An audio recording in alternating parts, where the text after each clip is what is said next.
آپ کو خبر دیں کہ جہاں جوہر کمپلیکس ریزیڈنٹس ویلفیئر ایسوسی ایشن کے صدر غلام مصطفیٰ چانڈیو نے کہا ہے کہ جوہر کمپلیکس میں چند شر پسند عناصر ماضی کی لسانیت کو ہوا دے کر امن و امان خراب کرنا چاہتے ہیں۔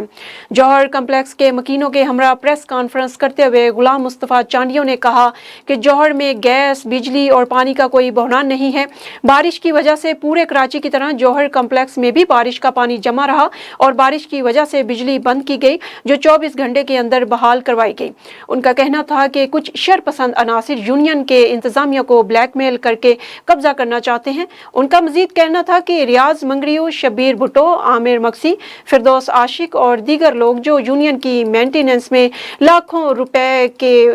ڈیفالٹرز ہیں اور ان کے ساتھ لسانی تنظیم کے سیکٹر انچارج بھی ملوث ہیں جو یونین پر قبضہ کرنا چاہتے ہیں۔ غلام مصطفیٰ چانڈیو نے کہا یونین پر الزام تراشیاں کرنے والے خود جرائم میں ملوث ہیں جن کے خلاف پولیس، رینجرز سمیت قانون نافذ کرنے والے اداروں کو شکایات کی ہیں۔ غلام مصطفیٰ نے پولیس، رینجرز اور دیگر قانون نافذ کرنے والے اداروں کو اپیل کی کہ جوہر کمپلیکس کے اندر سماجی برائیوں کے خلاف آپریشن کر کے ملوث افراد کو قانون کی گرفت میں لایا جائے۔